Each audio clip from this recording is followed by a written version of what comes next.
অভয়াপুৰী ৰাষ্ট্ৰীয় ঘাইপথত প্ৰকাণ্ড গাঁত নিম্নমানৰ কাম কাজৰ পৰিণতি ভুগিছে পথচাৰীয়ে যিকোনো মুহূৰ্তত হ'ব পাৰে ভয়ংকৰ বিপদ এই পথেৰেই নিতৌ চলাচল কৰে হাজাৰ হাজাৰ যান বাহন আতংকিত হৈ পৰিছে এতিয়া পথচাৰী অতি সোনকালে পথছোৱাৰ মেৰামতিৰ দাবী আছুৰ লগতে নিম্নমানৰ কাম কাজ কৰা ব্যক্তিৰ বিৰুদ্ধে কঠোৰ ব্যৱস্থা গ্ৰহণ কৰিবলৈ দাবী জনাইছে আছুৱে বঙাইগাঁও জিলাৰ যি তুলুঙীয়া আৰু দেহাতীৰ মাজত NSIGCL যি ৰাস্তা সম্প্ৰসাৰণৰ নামত যি ডাঙৰ কৰিছিলে সেই ৰাস্তাত আচলতে বৃহৎ আমি গাঁত হোৱা দেখা পাইছোঁ আৰু ইয়াৰ আগতে আমি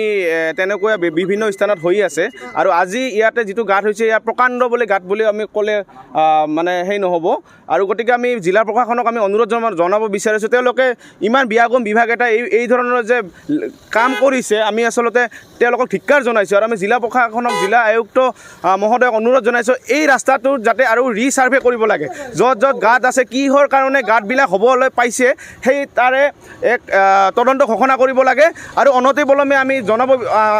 বিভাগীয় কৰ্তৃপক্ষক দাবী জনাব বিচাৰিছোঁ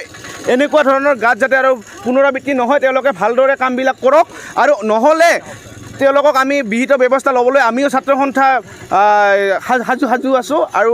যদি এনেকুৱা ধৰণৰ কাম কৰি থাকে আমাৰ নিৰীহ বহুত ব্যক্তি হয়তো প্ৰাণাহুতি দিবলগীয়া হ'ব পাৰে যিমান ডাঙৰ এটা গাঁত আছে সেই গাঁতত আচলতে সেই বিভাগটোৰ গোটেই মানুহ বোধে এই গাঁতটোৰ ভিতৰত সোমাব গতিকে আমি অনতিপলমে ইয়াৰ ব্যৱস্থা কৰিব লাগে আৰু জিলা প্ৰশাসনক তেওঁলোকে যি বিভাগীয় কৰ্তৃপক্ষক আমি অনুৰোধ জনাইছোঁ ইয়াৰ সোনকালে এক সমাধান উলিয়াব লাগে এই কোম্পানীটোৰ নাম কি আছিল ইয়াতে আমি RBS বুলি শুনিছোঁ যিটো বাহিৰৰ এটা কোম্পানী আছিলে এই কোম্পানীটো মানে বহুত জেগাতে আৰু এনেকুৱা ঘটনা হৈ আছে আৰু আপোনালোকে দেখিবলৈ পাইছে এই ওপৰত যি ষ্ট্ৰীট লাইটবিলাক আজিলৈকে কিন্তু লগোৱা হোৱা নাই ইয়াতে কোন বিভাগৰ জড়িত হৈ আছে আপোনালোকে সোনকালে কামবিলাক কিয় নকৰে ইয়াতে যদি আমাৰ জনসাধাৰণ ইয়াতে যদি আমাৰ নিৰীহ লোক যদি ইয়াতে যদি মৰিবলগীয়া হয় তেনেহ'লে তাৰ দায়িত্ব কোনে ল'ব কিমানমান দ হ'ব গাঁত ইয়াতো মই কৈছোঁ নহয় NSDCLৰ গোটেই ব্যক্তিয়ে ইয়াৰে ভিতৰত সোমাব আৰু এনেকুৱা গাঁত হোৱা ইয়াতে সন্দেহ আছে সেইকাৰণে আমি জিলা প্ৰশাসনক অনুৰোধ জনাব বিচাৰোঁ এই ৰাস্তাটো সম্পূৰ্ণ ৰাস্তাটো ৰিচাৰ্ভে কৰিব লাগে তেওঁলোকে বৰ্তমান উপস্থিত হৈছে কিন্তু তেওঁলোকে 2 ঘণ্টাৰ পিছতে ইয়াতে আহি পাইছে NSDCLৰ লগতে জিলা প্ৰশাসন বা আৰক্ষী বিষয়া 2 ঘণ্টাৰ পিছতে ইয়াতে আহি পাইছে আমি অভিযোগ দিয়াৰ পিছত কোনো ধৰণৰ ইয়াতে মানে ফলক লগাইছে কোনো ধৰণৰ ফলক লগোৱা হোৱা নাই এতিয়াও মানে হয় হেৰি হোৱাৰ দুৰ্ঘটনা হোৱাৰ সম্পূৰ্ণৰূপে ইয়াতে চান্স আছে আৰু ইয়াতে বোলে নহয় আমি এই সম্পূৰ্ণ ৰাস্তাটো আমি ৰিচাৰ্ভে বিচাৰিছোঁ ছাত্ৰ সন্থাৰ পৰা অভয়াপুৰীৰ পৰা শফিকুল ইছলামৰ ৰিপৰ্ট এনি ভাৰত 24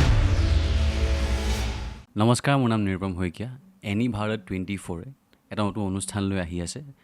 জুবিনৰ গানে কি আনে তাৰ অডিশ্যনসমূহ অসমৰ প্ৰত্যেকটো ডিষ্ট্ৰিক্টত হ'ব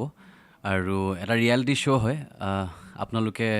দিয়া ফোন নম্বৰ যোগাযোগ কৰিব পাৰে আৰু আপোনালোকৰ ওচৰলৈ এনেও গৈ আছে তেওঁলোক আৰু আশাবাদী যে আপোনালোকে এই অনুষ্ঠানটোত ভাগ ল'ব আৰু আশা থাকিল যে আমি খুব সুন্দৰ গায়ক দেখিবলৈ পাম ধন্যবাদ